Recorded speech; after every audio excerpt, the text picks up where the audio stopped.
Meu querido amigo e irmão, a paz do Senhor Jesus. Que alegria poder estar falando com você hoje em mais uma das nossas aulas da Escola Bíblica Dominical.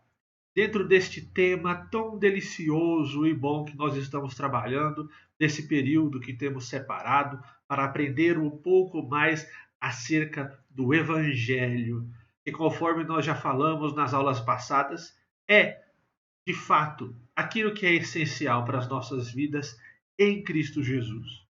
Na aula passada, nós falamos acerca das falsas soluções que o homem procura para si frente ao problema do pecado, frente ao fato que ele se encontra completamente afastado de Deus, completamente longe e distante dos propósitos superiores que Deus tinha para mim, para você, para a humanidade como um todo, no Jardim do Éden.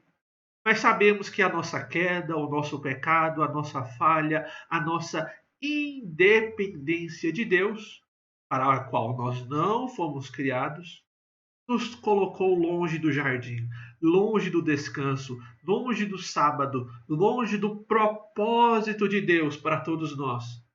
Era viver junto dele, dependente dele, que é a única fonte de vida inesgotável. Mas escolhemos viver distantes, escolhemos viver longe, escolhemos viver com as nossas falsas soluções para esse problema. E dentre elas, soluções como nós vimos, como o hedonismo, uma vida entregue aos prazeres, de modo a dirimir, a suavizar, a esquecer o problema que o pecado é. Soluções como o moralismo, né? Onde, ao pensar que somos bons, que somos justos, ao pensar que estas mãos podem fazer alguma coisa que vá nos aproximar de Deus, pensamos que vamos nos livrar das armadilhas do diabo e da situação terrível que nós nos encontramos de completo distanciamento de Deus. Soluções terríveis que nós encontramos, presumindo o Evangelho, ignorando o Evangelho, construindo uma justiça própria que a própria Bíblia diz que é um trapo de imundícia. E todos nós já fomos falsos moralistas no passado.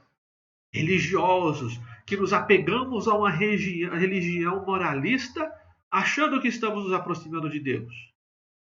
Mas passamos a perceber, né, que seja moralista, seja religioso, seja hedonista, estamos completamente errados. Porque o nosso problema ele é mais profundo. A nossa justiça própria não vale de nada. E para termos o evangelho verdadeiro em nosso coração, nós precisamos fugir, sair da autojustificação e passar a contar com Jesus Cristo para termos um verdadeiro relacionamento com Deus. Por isso, queridos, o cristão, ele não se arrepende perante Deus somente dos seus pecados, mas ele também se arrepende da sua justiça própria, que é uma forma de expressão do seu orgulho interior. E nessa aula de hoje, frente a todas as aulas que nós tivemos anteriormente, nós podemos dizer que é como o raiar do dia depois de uma noite escura. É como o arco-íris que aparece depois de uma das piores tempestades. É como o sabor de um doce depois de ter sido contrastado com o sabor de algo azedo, amargo ou estragado. Nessa aula de hoje, nós passamos a tratar das soluções. Passamos a tratar do real socorro que nós necessitamos em nossas vidas. E muitos podem pensar: a solução para a minha vida, a solução para o meu problema, a solução para o meu distanciamento de Deus é o perdão de Deus para as minhas falhas, para os meus pecados, para os meus erros, para meus desvios. E a resposta é sim. Mas, quando nós tratamos acerca do perdão de Deus frente aos nossos pecados, nós temos que levar algumas coisas em consideração, né? Nas aulas passadas, nós usamos o livro de Romanos, o início do livro de Romanos, capítulo 1, 2 e 3. Por mais de 60 versículos, nós vimos as palavras de Paulo como se nós estivéssemos sentados numa sala escura.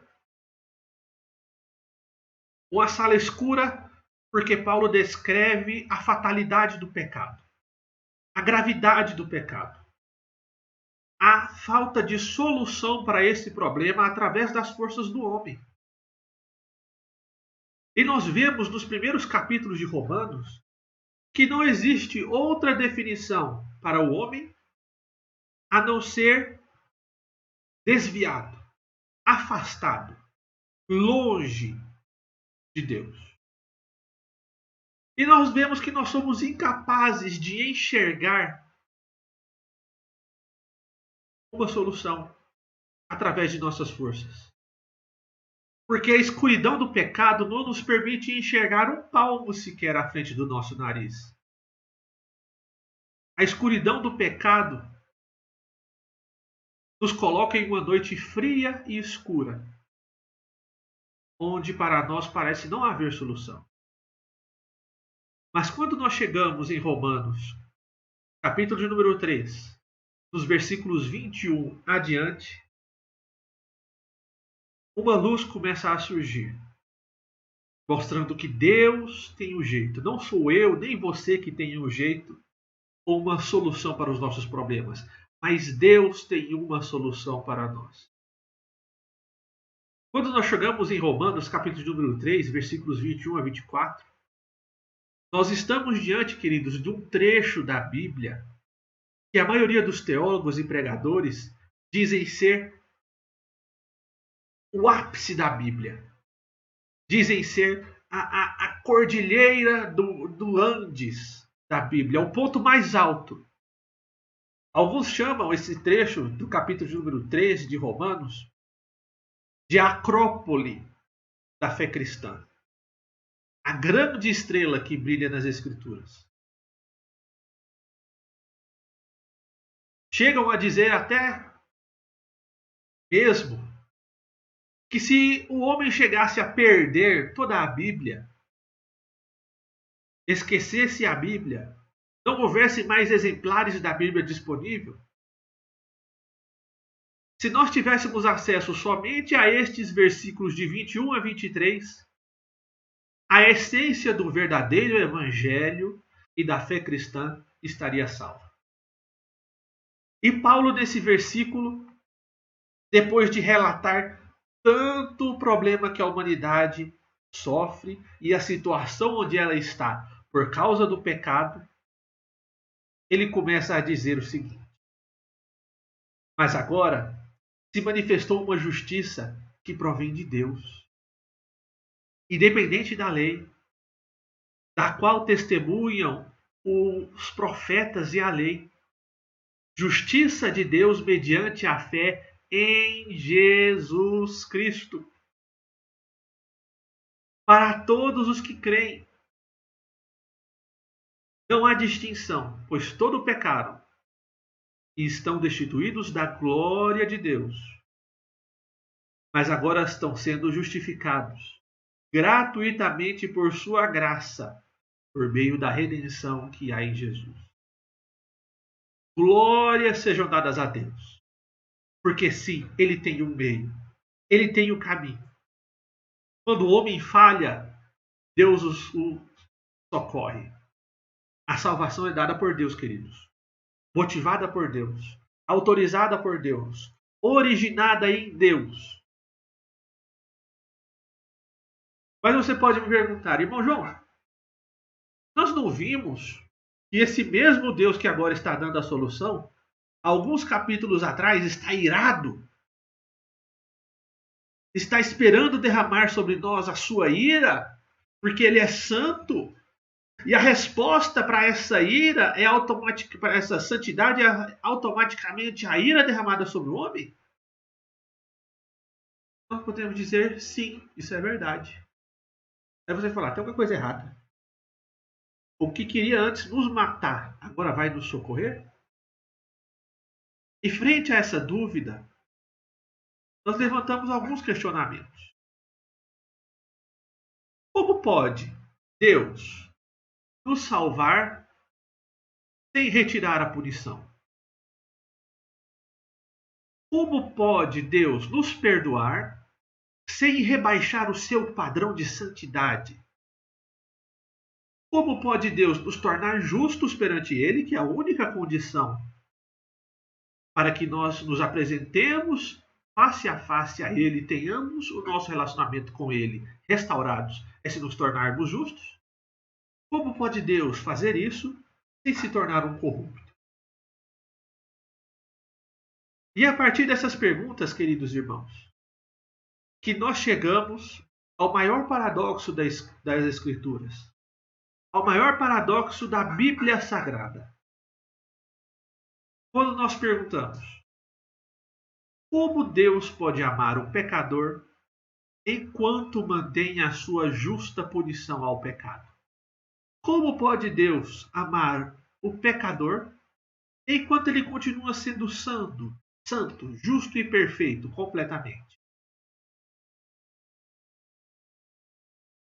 Deus é um Deus capaz de abrir exceções à sua santidade, permitindo a impunidade vencer? Não, não. Tiago, capítulo 1, versículo 17, diz que em Deus não há mudança, nem sombra de variação. Deus ele não pode ignorar o nosso pecado. Deus ele não pode ignorar a nossa iniquidade. Então como que Deus vai fazer para poupar as nossas vidas? Como que Deus pode ser justo e amar o pecador? Como que Deus pode honrar a sua integridade, sendo que esta nos mostra que para nós ele tem a ira e deveria voltar às suas costas para nós?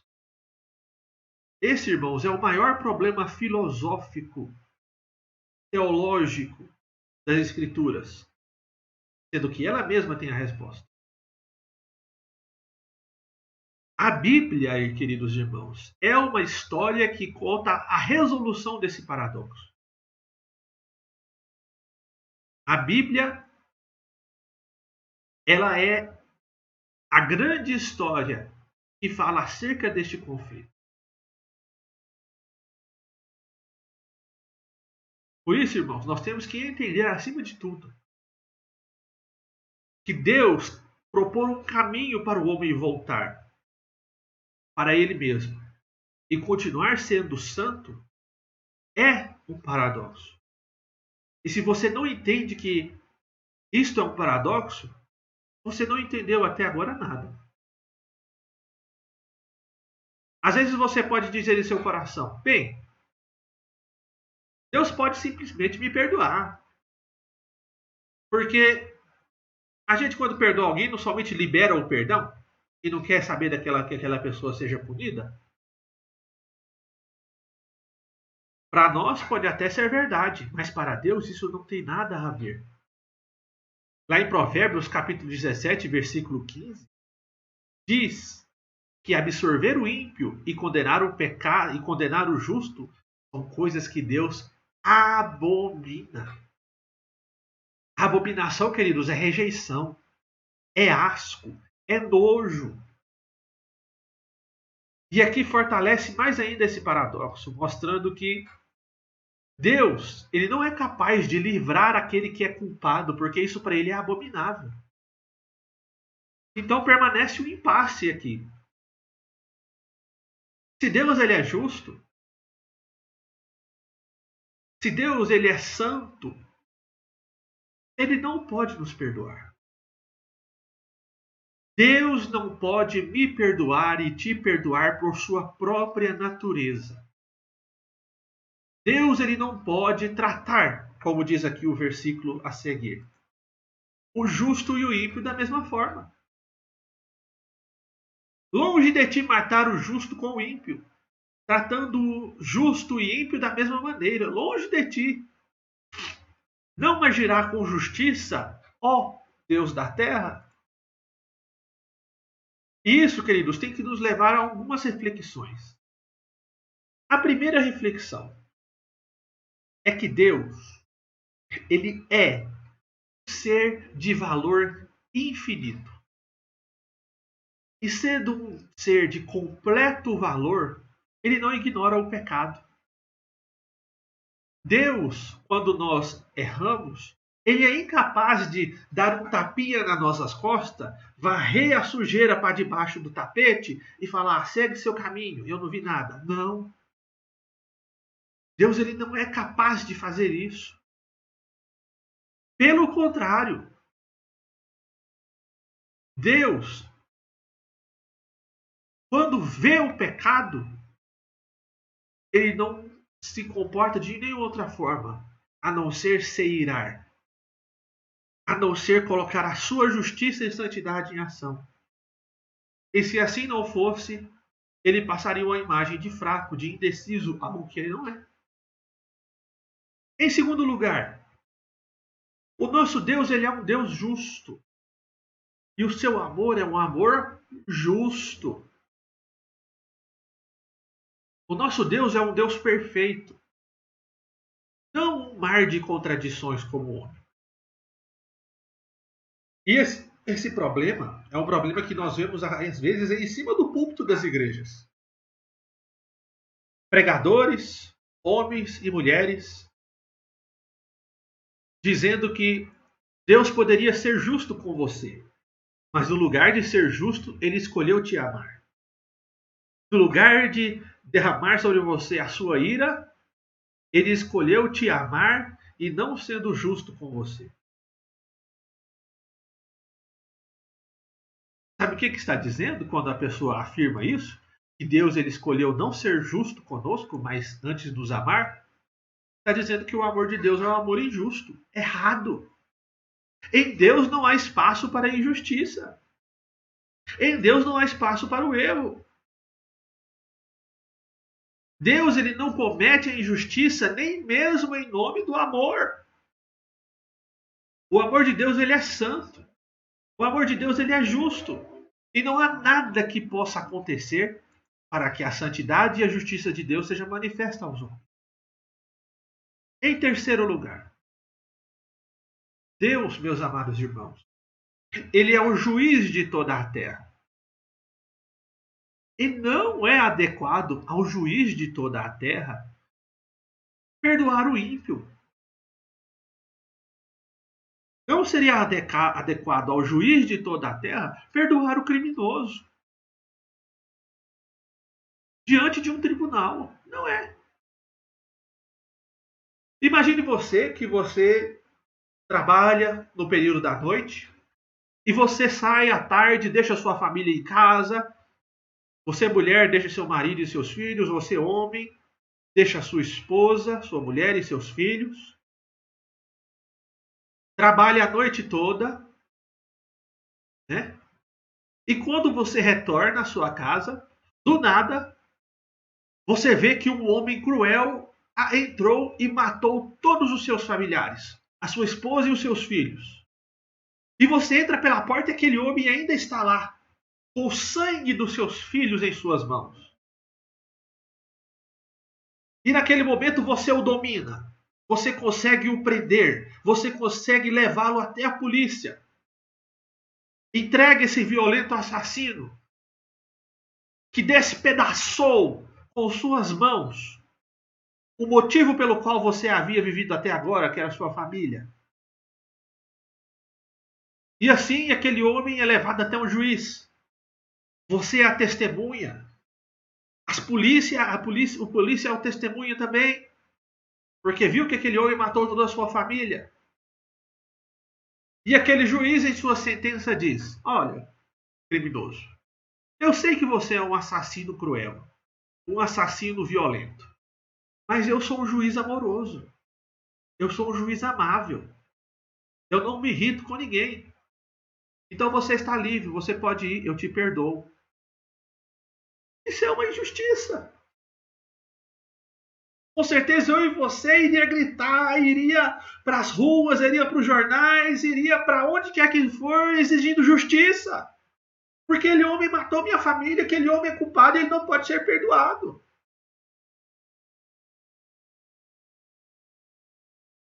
E nós iríamos dizer que aquele juiz é pior do que aquele assassino.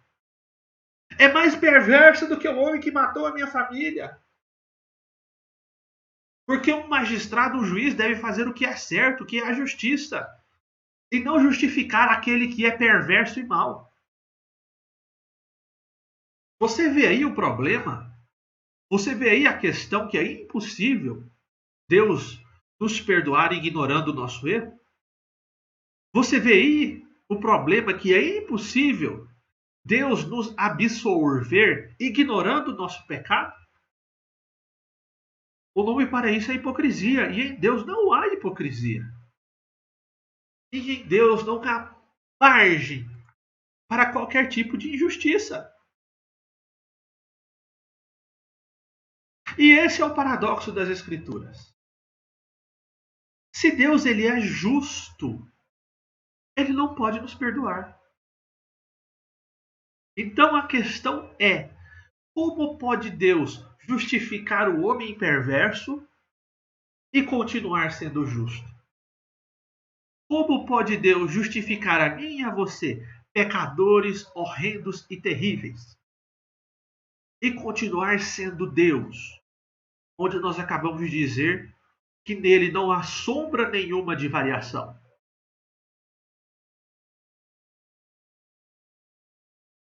Por isso eu te digo, queridos, que esse é um paradoxo. E glórias sejam dadas a Deus, porque ele tem a resposta. Glórias sejam dadas a Deus, porque ele nos deixou a sua palavra, através da boca dos profetas, através da boca dos discípulos, através da boca de homens e mulheres inspirados ao longo dos anos, que nos traz a resposta para essa pergunta. E a resposta para essa pergunta, queridos irmãos, nós encontramos ela em toda a Bíblia.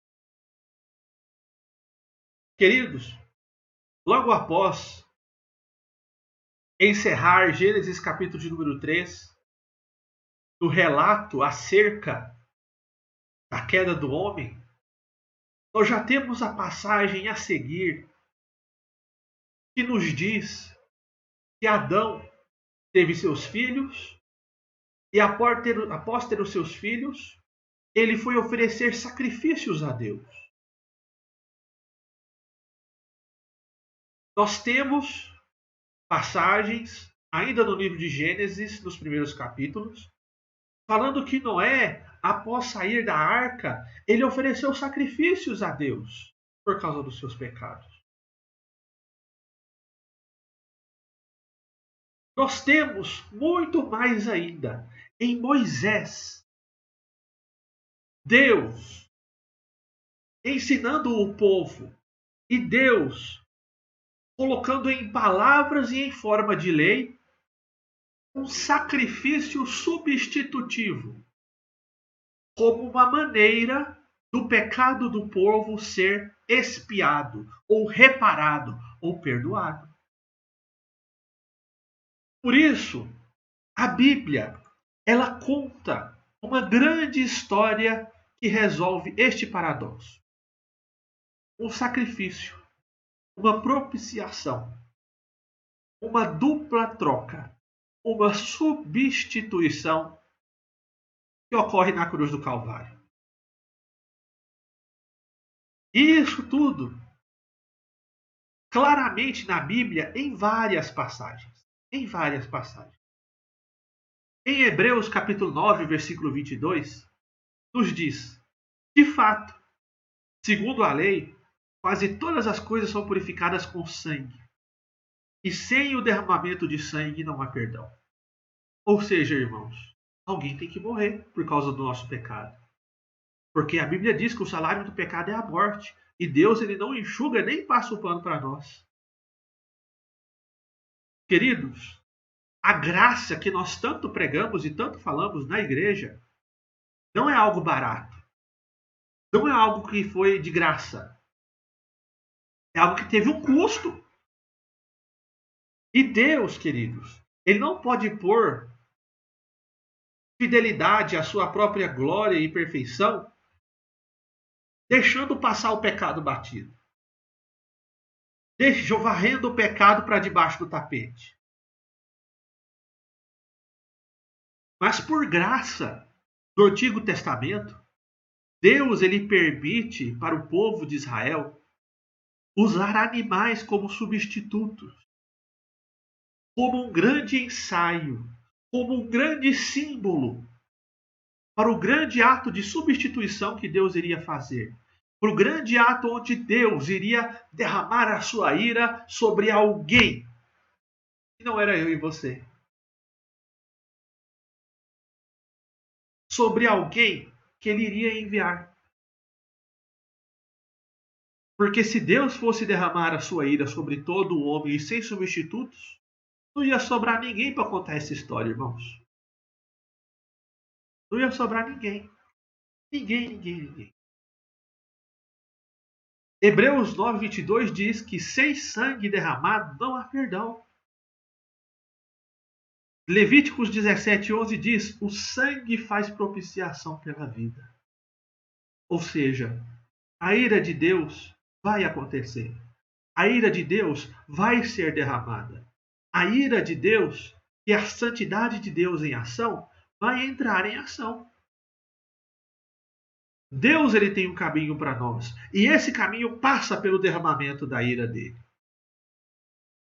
Mas a Bíblia nos conta uma história, desde o seu início, acerca de uma substituição que Deus faria.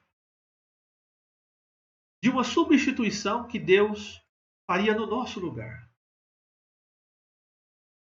Dentro das cerimônias, dos ritos que Deus ordenou aos judeus, havia um dia que era comemorado pelos judeus, muito importante, que era o dia do perdão. E nesse dia, o dia do perdão, o sacerdote, como está descrito lá em Levítico, representava toda a nação de Israel. E esse sacerdote que representava Israel, ele separava dois animais, dois bodes. E o sacerdote tocava a cabeça desses bodes e impunha a mão sobre esses bodes. E essa imposição de mãos, queridos, simbolizava a transferência do pecado de toda Israel para aqueles dois bodes. Sangue deveria ser derramado. E o sangue, simbolicamente, que deveria ser derramado era do homem, mas o que seria derramado naquele lugar, naquele momento, era dos bodes. E o primeiro animal era morto, queridos, e o seu sangue era aspergido sobre o altar, de forma a mostrar que a ira de Deus estava satisfeita através da morte naquele momento. E o segundo animal, ele era levado para longe, ele era levado para o deserto, ele era abandonado.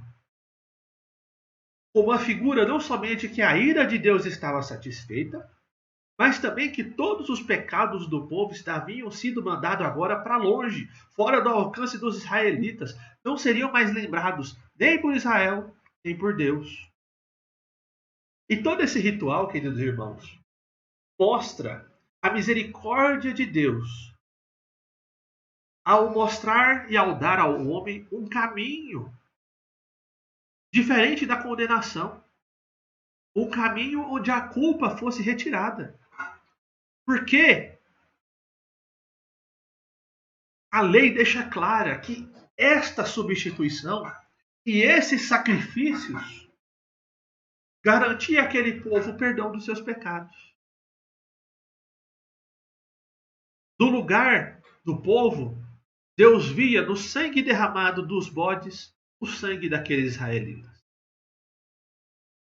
Levíticos 17:11, como nós já vimos, diz: porque a vida da carne está no sangue. E eu a dei para vocês fazerem propiciação, perdão, por si mesmos no altar.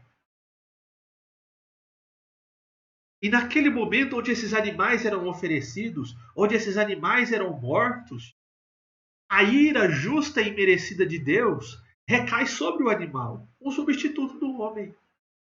A graça imerecida, generosa, permite com que aqueles que só mereciam a morte agora experimentem o perdão, cumprindo a norma de que ira fosse demonstrada, de que sangue fosse derramado. E esse sacrifício, irmãos, era um sacrifício feito por toda a nação. Mas Deus também ordenava às pessoas individualmente que também oferecessem sacrifícios para si. Sacrifícios de cordeiros, sacrifícios de novilhos, sacrifícios de rolinhas, sacrifícios de bezerros. E o templo em Jerusalém era o lugar onde todo o sacrifício era feito. E queridos, durante milênios, esses sacrifícios foram realizados em Jerusalém. Durante milênios, o fogo ardia sobre o altar em Jerusalém e esse sangue escorria dia e noite. Porque era Deus, através desse símbolo, perdoando o pecado do povo através de um substituto, simbolizado por um animal naquele momento. E o templo, a esplanada do templo, ali em Jerusalém, corria sangue o dia inteiro. Direto. Jorrando sangue. Quem já viu aqui como se mata o animal sabe o tanto de sangue que sai. E você imagina um lugar onde o sangue escorre o dia todo. Alguns diziam que Jerusalém fedia. Jerusalém tinha um mau cheiro, porque era o sangue daqueles animais que escorria do altar. Dava um cheiro forte. Agora você imagina centenas, milhares de pessoas levando todos os dias cabritos, ovelhas, pombas. Do templo em Jerusalém corria um rio de sangue. E aquele rio de sangue era um alerta claro. O pecado e o seu salário é morte, é sangue derramado. E Deus julga todo aquele que pecar através da morte. A cena era um alerta, era um lembrete da gravidade do pecado e do distanciamento de Deus. E através desse substituto sacrificado, Deus ele abre um caminho, uma brecha, ele dá ao homem a possibilidade de voltar a desfrutar a comunhão com Deus. E glórias sejam dadas a Deus, porque ele proveu um cordeiro para morrer em nosso lugar. E aqui nós temos que entender, irmãos, que Deus ele é sempre o responsável pela iniciativa. Quem que cria essa lei? Quem que cria um substituto? Quem que tem a iniciativa de ir atrás do homem para o salvá-lo, provendo o caminho? Deus. Deus. Foi Deus que chama Abraão quando ele era ainda idólatra. Foi Deus que busca Jacó em Betel quando ele tentava fugir do seu passado familiar. É Deus que busca Moisés quando ele estava fugitivo do Egito por ter matado um egípcio. Glórias a Deus, porque o nosso Deus é um Deus proativo. Em segundo lugar, a graça, queridos irmãos, ela não pode ser distribuída indiscriminadamente. Sabe por quê? Porque essa graça tem um preço. O perdão não é distribuído indiscriminadamente, porque o perdão tem um preço. A graça, ela é preciosa demais, o perdão de Deus é precioso demais, porque Deus é santo completamente, de forma que essa graça não é distribuída a rodo e a baldadas ao povo.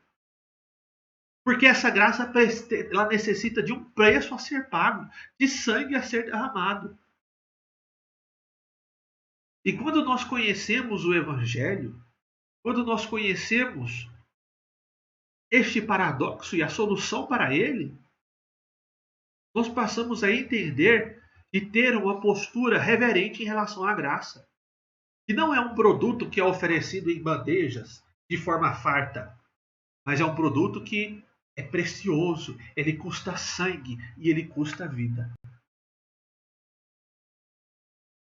E, irmãos, glórias sejam dadas a Jesus Cristo. Porque ainda dentro dessa resposta para o paradoxo, nós passamos a entender várias coisas. E a Bíblia é quem nos traz essas respostas.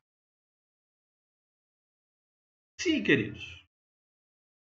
É verdade que Deus criou o sistema sacrificial de animais para que o povo de Deus tivesse a oportunidade de arrepender dos seus pecados, de receber a condenação pelos seus erros. Mas a própria Bíblia me diz e te diz, em Hebreus capítulo 10, versículo 4, que é impossível que o sangue de touros e bodes tire os pecados ou perdoe os pecados. E de fato, se o pecado de um animal fosse o suficiente para perdoar os nossos pecados e nos permitir ter um relacionamento com Deus, esse Deus ele é barato demais. Não é? É algo muito poderoso para ser resolvido com um simples ato. O Novo Testamento ele nos diz, queridos, que Deus entra na história para destruir aquele que nos destruía. E não é só o sanguinho do animal que vai resolver isso. A Bíblia diz ainda mais. Lá em Colossenses capítulo 1, versículo 26, que o mistério que agora estava oculto durante épocas e gerações, mas que agora foi manifestado aos santos. Que mistério é esse? O mistério do que realmente era esses animais. E do que realmente significava esse derramamento de sangue. Esse é o mistério que os judeus praticaram durante milênios. Que permaneceu como mistério. Mas que chegou um tempo onde foi revelado o verdadeiro significado de que Deus não é um Deus barato que perdoa só por sangue de animais, mas que tudo aquilo era um símbolo, tudo aquilo era uma grande seta, tudo aquilo era um grande indicativo para o verdadeiro substituto, que não era um animal, para o verdadeiro Cordeiro de Deus, que não era um animal. Tudo isso era um grande indicativo e uma grande resposta para a solução do mistério, que é o quê? João 3,16, que nós sabemos de cor. Porque Deus amou o mundo de tal maneira que deu o seu Filho unigênito para todo aquele que nele crê, não pereça, mas tenha a vida eterna. Queridos irmãos,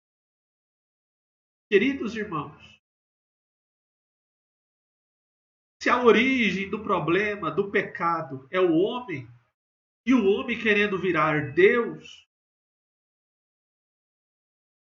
a solução verdadeira e definitiva para essa questão foi Deus se tornando homem. A glória, a maravilha do Evangelho é o Criador ofendido, desprezado, voltando à sua tenda junto com as tendas dos homens, vivendo junto com os homens, se encarnando como homem, tornando-se pequeno para poder resgatar o homem. Por isso, eis o mistério que agora é manifestado aos santos. Jesus Cristo, o Filho de Deus. Jesus é o substituto. Jesus é a solução. Jesus é a resposta para o paradoxo de todas as Escrituras, porque Ele é o Cordeiro de Deus que tira o pecado do mundo. E Ele mesmo diz, com sua boca, lá em Marcos capítulo 8, versículo 31, dizendo que era necessário que o Filho do Homem sofresse muitas coisas e fosse rejeitado pelos líderes religiosos, pelo chefe dos sacerdotes e pelos mestres e profetas da lei, fosse morto e 3 dias depois ressuscitasse. Glórias sejam dadas a Deus. Glórias sejam dadas a Deus. Porque Jesus é o substituto. Jesus é o Cordeiro. Jesus é o verdadeiro sacrifício de Deus para perdoar os nossos pecados. E o que o mundo tenta, queridos irmãos, é tirar e esvaziar esse verdadeiro significado de Jesus Cristo. Jesus Cristo é discutido por muitos como se fosse um filósofo, como se fosse um pedagogo, porque ele muito ensinou, como se fosse um religioso, porque ele era um judeu. É visto por muitos como um estadista, porque ele revolucionou, como um pacifista, porque ele pregou a paz, como um mestre, porque ele ensinou coisas que o homem nunca mais, jamais haveria aprendido, como um espírito superior, porque ele realizava milagres. E esse, queridos irmãos, é um grande erro da maioria dessas pessoas. Porque Jesus, ele é tudo isso? Sim, ele é. Mas não é somente isso e não veio para ser isso. Não veio para ser somente um mestre religioso. Não veio somente para ser um profeta. Não veio somente para ser um pacifista. E se ele não fosse nenhuma dessas coisas, não diminuiria o seu objetivo e o motivo da sua vinda, que não tem nada a ver com isso. Nada a ver com isso. Mas que tudo isso ele faz por misericórdia, por graça, e cumprindo as profecias acerca do que ele viria fazer. Cumprindo essas profecias. Jesus ele concorda com Pedro quando Pedro diz: Tu és o Cristo, o Filho de Deus vivo.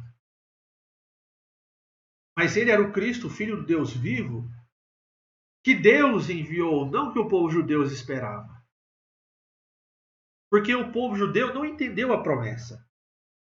O povo judeu não entendeu o que estava escrito na Bíblia. Mas Jesus veio para responder esse paradoxo. Jesus, queridos irmãos, ele é mal compreendido pelos filósofos. Jesus, ele não veio ao mundo para ser apenas um grande homem, nem um mestre da moral e da lei. Jesus, ele veio para ser a oferta por todos os pecados dos homens, das mulheres que já pisaram nessa terra. Jesus, ele não veio para mudar a sociedade. Jesus ele não veio para ensinar o amor ao próximo. Jesus não veio para fundar uma religião. Jesus não veio para começar a Assembleia de Deus. Ele veio para sofrer e para morrer no meu e no seu lugar. Jesus não veio para espalhar a paz. Jesus ele veio para sofrer e morrer em uma cruz. Cruz essa que era minha, cruz essa que era nossa. Sabe para que Jesus definitivamente veio? Abra sua Bíblia em Isaías, capítulo de número 53. E você vai ver o motivo real pelo qual Jesus veio. Porque lá em Isaías, capítulo de número 53, vai nos dizer palavras duras acerca da função daquele que veio nos salvar. Dizendo que ele foi transpassado por nossas transgressões, esmagado por causa das nossas iniquidades. E o castigo que hoje nos traz a paz estava sobre ele, e por suas feridas, hoje nós somos curados. E Isaías continua dizendo essa profecia, 700 anos antes, que o povo judeu não entendeu. E o Senhor Deus fez cair sobre ele toda a nossa iniquidade, o fazendo aflito, o fazendo oprimido, e ele mesmo assim não abriu a sua boca, mas como um cordeiro mudo foi levado ao matadouro. Como uma ovelha que diante dos seus tosqueadores fica calada, ele não abriu a sua boca. E Isaías continua dizendo: mas foi da vontade do Senhor esmagá-lo e fazê-lo sofrer. E embora o Senhor faça da vida dele uma oferta pelo pecado e pela culpa, ele verá a sua prole, prolongará os seus dias, e a vontade do Senhor prevalecerá em suas mãos. E depois do sofrimento da sua alma, ele verá a luz, ficará satisfeito. Pelo seu conhecimento, o meu servo justo justificará muitos e levará embora a iniquidade de todos eles. Por isso, queridos irmãos, Jesus Cristo foge da fama. Por isso, queridos irmãos, Jesus Cristo foge de muitas situações que o desviaria do seu propósito. Por isso, queridos irmãos, que o meu Jesus não foge da cruz. Nem se defende das acusações perante seus acusadores. Por isso que o meu Jesus é condenado, é morto, me substitui e te substitui. E ao fim de tudo ele diz: está consumado. Porque foi para isso que eu vim, para morrer no lugar de muitos e para salvar a muitos.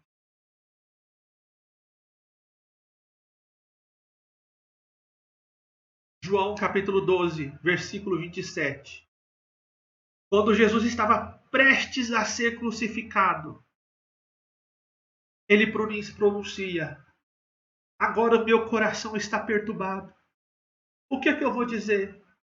Pai, salva-me dessa hora?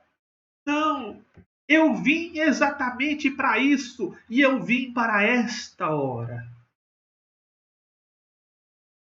Porque Jesus sabia que ele foi enviado para morrer no meu e no seu lugar e esta era a sua missão. Todo mais, todo o seu ensinamento, todas as promessas cumpridas, tudo que Jesus fez por mim e por você e deixou registrado nas Escrituras, todos os milagres, isso é brinde. Porque Deus é misericordioso, gracioso e maravilhoso. Mas a missão principal de Jesus era prover o cordeiro, era prover o substituto e era fazer isso que está escrito: se tornar pecado por nós. Como pode, queridos irmãos? Como que pode? Jesus é a resposta para o nosso paradoxo. Como pode Deus perdoar os pecadores sem que se torne um Deus injusto? A resposta é Jesus. A resposta é Jesus. Romanos nos fala que Deus ofereceu a Jesus como sacrifício para a propiciação dos nossos pecados mediante a fé, como nós lemos lá no início, pelo seu sangue, demonstrando a sua justiça. Quem é o verdadeiro sacrifício? É um bode? É um cordeiro? É um novilho? É uma pomba? É uma rolinha? Não, não é um animal, mas Jesus Cristo, o Filho de Deus. Aí em 2 Coríntios capítulo 5, versículo 21 afirma que aquele que não conheceu o pecado, Deus o fez pecado por nós, para que nele fôssemos feito a justiça de Deus. Para que nele fôssemos feito a justiça de Deus. E é muito belo, queridos irmãos, quando nós lemos o relato do Novo Testamento e vemos que, por um momento no Getsemane, Jesus ele implora, Jesus ele clama, dizendo: Pai, se possível, afasta de mim este cálice. Pai, se possível, afasta de mim essa ira. derramada por causa do pecado de tantos.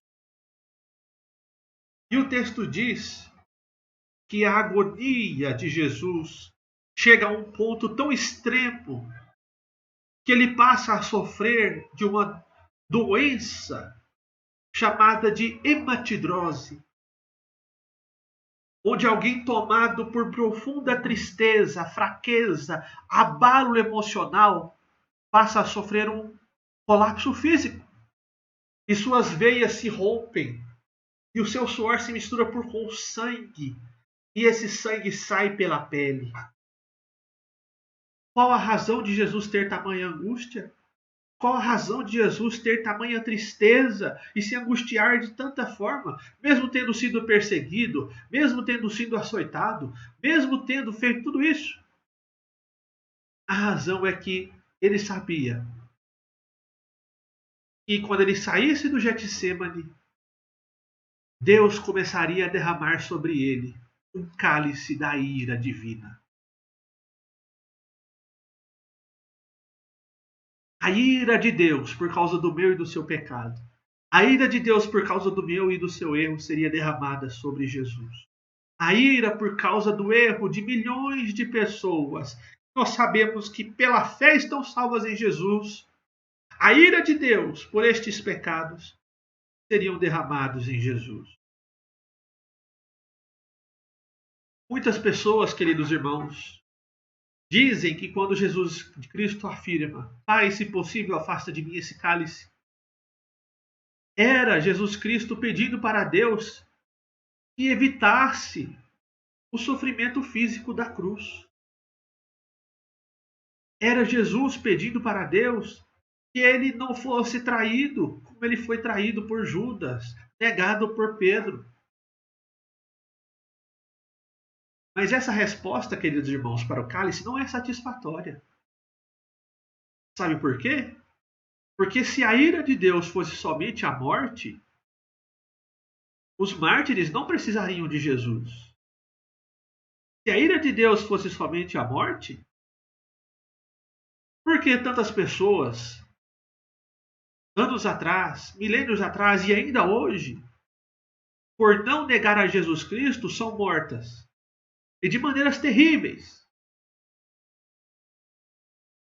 semelhantes à crucificação, como os próprios discípulos, como diz a história da igreja, que foram mortos também crucificados, de cabeça para baixo.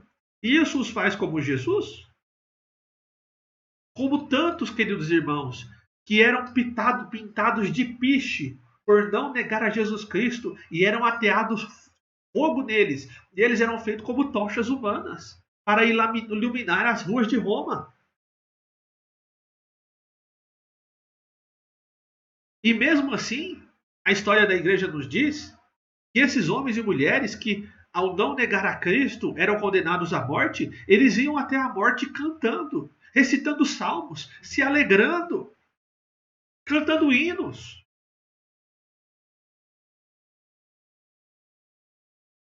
Mas Jesus Cristo, o capitão da nossa salvação, quando ele chega perto da sua morte, ele fala: Pai, se possível, afasta de mim este cálice. Nós temos que entender, queridos irmãos, de modo a sanar essa dúvida, que Jesus não está se acovardando frente à cruz, se tornando inferior a tantos mártires depois que enfrentam a morte com alegria. Não. Jesus ele não se acovarda. Nós temos que entender, meu amado irmão, e a querida irmã que me ouve, que o cálice que Jesus reluta em beber é o cálice da ira de Deus, um símbolo do furor e do ódio de Deus contra o pecado, conforme nós falamos nas aulas passadas. Queridos, é um cálice de Deus que estava se enchendo de furor e de ódio contra o pecado desde o dia em que Adão escolheu comer do fruto daquela árvore, que estava sendo acumulado, que estava sendo retido contra a humanidade. É o cálice que Deus pacientemente encheu ao longo dos milênios por causa dos pecados de bilhões de homens, meus e seus. É o cálice da maldade inaugurado do Éden que não ficou sem punição. É o cálice do pecado de todo mundo. O cálice que Jesus pede para que seja afastado dele não é a cruz, queridos irmãos, mas é a ira divina, terrível. Terrível. Que ele, pendurado na cruz do Calvário, bebe sozinho. Sozinho. E ali naquela cruz, pendurado, sozinho, ele carrega todas as misérias humanas, toda a culpa, toda a vergonha, toda a indignidade, toda a dor, toda a maldição, sofrendo não somente em seu corpo, mas no seu espírito, sendo separado do Pai, sendo ele completamente Deus, tornando-se pecado. Cumprindo isso que está escrito nesses versículos. Aquele que não conheceu o pecado, Deus o fez pecado por nós, para que dele fôssemos feitos justiça perante Deus. Como diz, Cristo nos redimiu da maldição da lei, quando se tornou maldição em nosso lugar. Jesus, queridos irmãos, ele absorve toda a ira de Deus, a ponto de dizer, no momento em que Deus vira as costas para o seu próprio filho, se o filho terreno conta que seu pai não vai virar as costas, porque Deus, em sua graça comum, compartilhou conosco o amor de pai com o filho, se o pai terreno não virar as costas para o filho, Deus virou as costas para o seu. E isso é a ira de Deus sendo derramada por Jesus.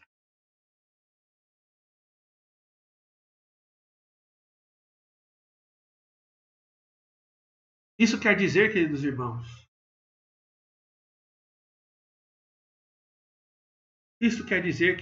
que muito além de Deus dar as costas para Jesus, ele o fazia porque todo o pecado da humanidade estava sobre o seu filho. E muitos dizem, erroneamente, que Deus dá as costas para Jesus na cruz do Calvário porque ele, como pai, não aguentava ver o seu filho sofrer. Mentira! Mentira! O pai desampara Jesus porque Jesus se tornou algo abominável para Deus. Uma coisa que Deus não conseguiria nem olhar, porque Deus não suportava o pecado que estava sobre Jesus, não suportava o mal que estava sobre ele naquele lugar. Jesus ele experimenta o inferno. Ele absorve o castigo que era meu e seu. Jesus se revela na cruz do Calvário como o Cordeiro de Deus que tira o pecado do mundo, aquele que pisa a cabeça da serpente, mas essa serpente lhe fere o calcanhar. Ele é o vencedor machucado. E quando ele diz está consumado, é porque ele acabou de beber a última gota da ira de Deus ali naquele lugar. A última gota, sendo completamente Deus e completamente homem, da ira de Deus, ele bebeu tudo. E se hoje nós somos salvos, queridos, não é porque eu e você fizemos uma oração de confissão. Se hoje nós somos salvos, não é porque eu e você obedecemos mandamentos. Se hoje nós somos salvos, é porque Jesus foi entregue no nosso lugar como Cordeiro de Deus, que não só nos perdoa, mas carrega os nossos pecados para longe, para o esquecimento. E como, queridos irmãos, não tremer diante dessa verdade? Se você não consegue se comover e dar glórias a Deus perante tudo isso, você precisa orar para Deus te dar um novo coração. Para que Deus toque você e tire essa pedra do seu peito e te dê um coração novo. Porque essa verdade estremece as nossas pernas. O Filho de Deus, o próprio Deus, morto no seu lugar. E o que ocorre ali naquela cruz do Calvário é o que nós chamamos de dupla troca. Dupla troca. A Bíblia nos fala, queridos, que antes de Jesus ser morto, ele foi trocado por um homem chamado Barrabás. Barrabás que seria crucificado por rebeldia política, por assassinato. Barrabás era criminoso, ele tinha sangue em suas mãos. Ele era violento, ele era desordeiro, ele era homicida. Ele é o culpado e se orgulha de ser culpado. Mas Barrabás, preso, à espera da morte, morte de cruz, que era a pior de todas elas, alguém entra em sua cela e diz: Barrabás, você não vai mais ser morto. Alguém vai ser morto no seu lugar. Você está perdoado. Queridos, sabe quem se parece com Barrabás? Eu e você. Eu e você somos os Barrabás. Morreu alguém em nosso lugar. Mesmo nós merecendo morrer, aprisionados, por causa do nosso erro, alguém é morto em nosso lugar. E esse alguém é Jesus Cristo. Jesus Cristo. A bênção da cruz, queridos irmãos, não é somente e meramente negativa. E nós temos que entender isso. Deus não somente nos tira a culpa do pecado, mas ela também é positiva, porque Deus nos torna justos perante Ele. Perante Ele.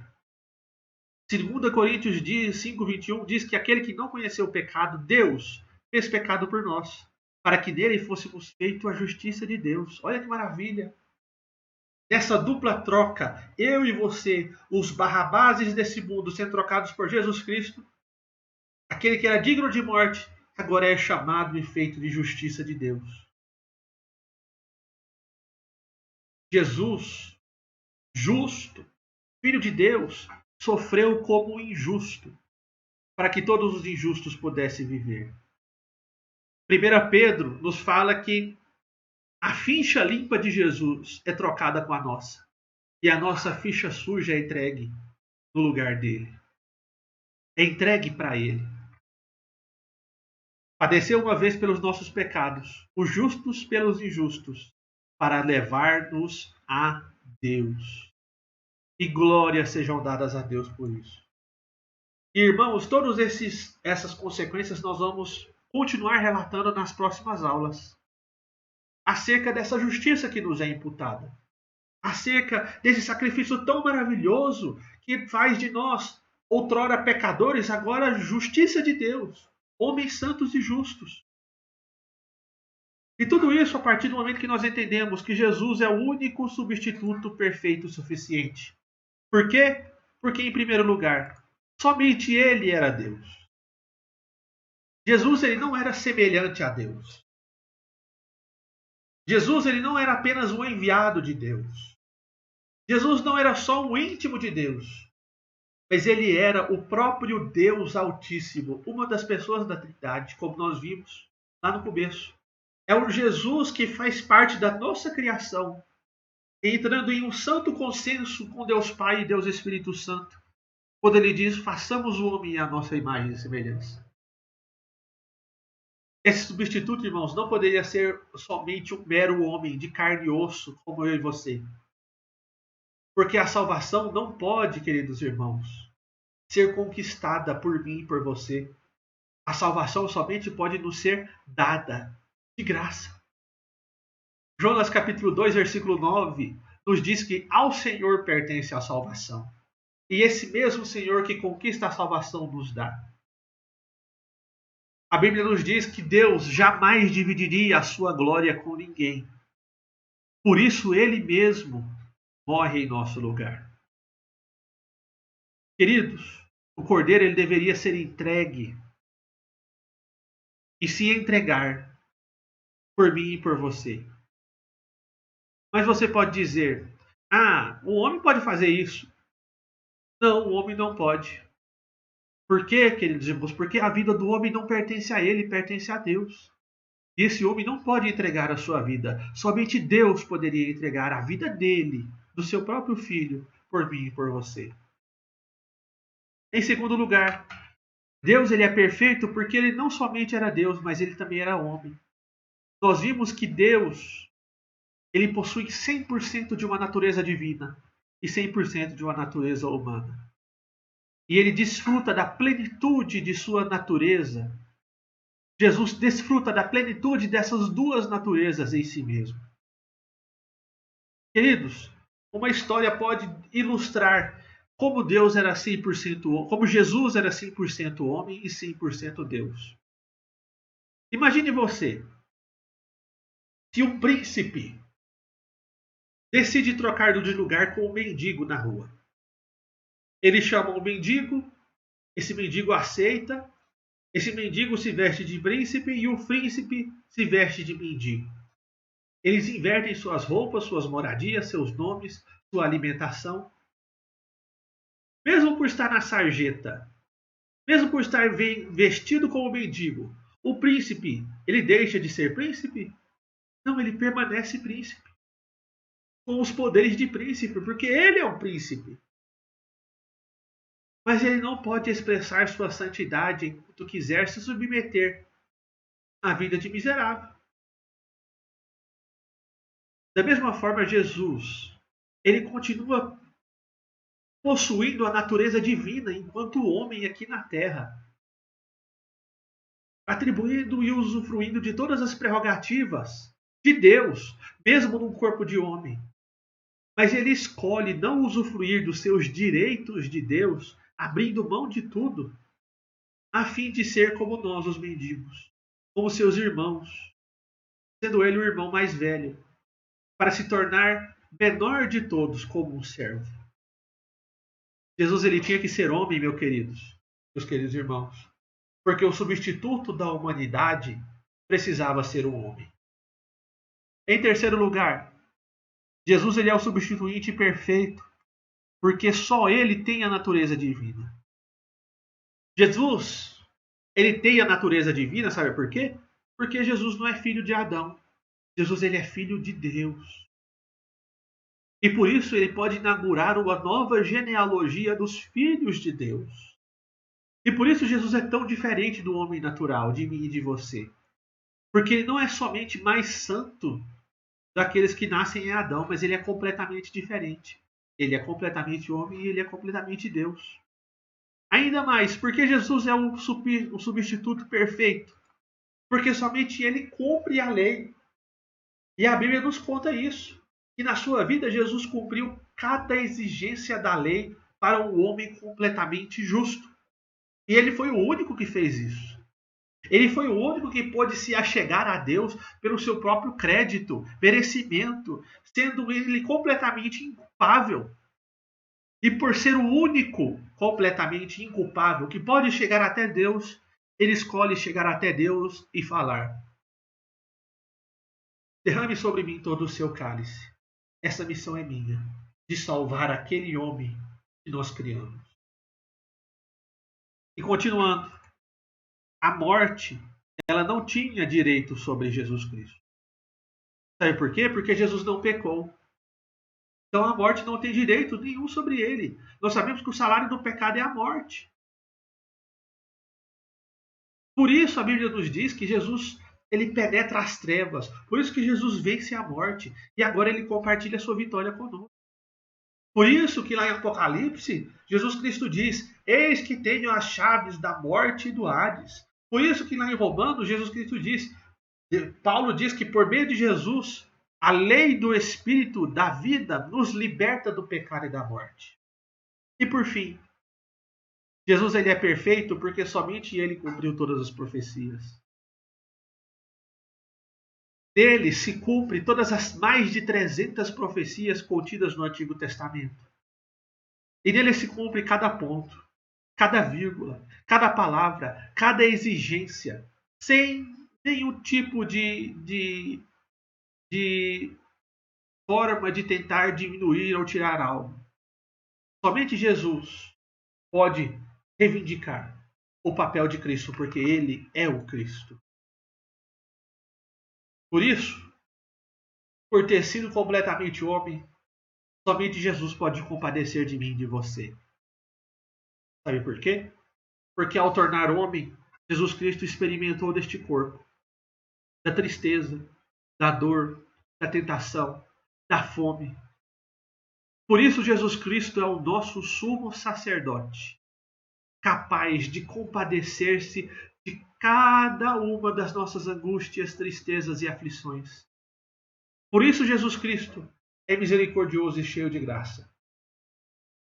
Somente Jesus pode vir ao meu e ao seu socorro quando nós chegamos aos limites da nossa fraqueza e quando nós nos confrontamos com as dificuldades, porque somente Ele experimentou tudo aquilo que o homem pode experimentar de dor e de aflição aqui nessa terra, tornando-se então Jesus Cristo o nosso perfeito representante perante Deus e o nosso Salvador. Feche seus olhos e curve sua cabeça. Senhor Deus e Pai, nós te agradecemos. Nós te agradecemos, Deus, porque mesmo sendo nós terríveis pecadores, distantes do Senhor, o Senhor, antes de nos criar, já tinha o plano. Este plano maravilhoso, este plano glorioso, de enviar o seu Filho Jesus para morrer em nosso lugar. Pai, nós te agradecemos. Eu te agradeço. Porque mesmo sendo eu, Senhor Jesus, um moralista, um religioso, alguém que se atém aos prazeres deste mundo, o Senhor escolheu comunicar ao meu coração a existência do seu Filho Jesus, que me salva, que me transforma, que me purifica e que me traz ao Senhor Jesus a ter um relacionamento de novo com Deus. Pai, em nenhum outro lugar nós encontramos uma mensagem tão maravilhosa a não ser a sombra da cruz do Calvário, onde o Senhor derramou seu sangue por mim e por meus irmãos. Deus, e se algum irmão que ainda não se estremece perante essa verdade, que o Senhor tenha misericórdia do seu coração e que ele possa realmente reconhecer em sua vida e em seu íntimo realmente aquilo que o Senhor fez por nós na cruz do Calvário, derramando o seu sangue, um sangue precioso que nos dá essa graça, que para nós é graça, mas que para ti, ó Senhor Jesus Cristo, custou a sua vida. Que para tu, ó Deus Todo-Poderoso, custou o seu Filho morto numa cruz, ignorado pelo Senhor. Deus, muito obrigado por tudo isso. Porque tudo isso é tua graça e a tua misericórdia nos manifesta, mesmo sendo nós não merecedores de tudo isso. Isso é a prova do teu amor, do teu cuidado, da tua perfeição e da tua santidade. Em nome de Jesus. Amém e amém. Que Deus em Cristo te abençoe e que Deus em Cristo, através do teu Santo Espírito, possa manter essa mensagem ardendo em seu coração. E nas próximas aulas nós vamos estar falando dos desdobramentos dessa história, nos alegrando. Depois de tantas trevas descritas nas aulas passadas, falar agora de tão gloriosa luz que nós encontramos em Jesus Cristo, o Filho de Deus. Que Deus em Cristo o abençoe, te dê paz, te dê um bom dia e que te dê o Espírito Santo em seu coração, não permitindo que você se esqueça dessa verdade, mas antes desfrute-a agora e eternamente. Amém e amém.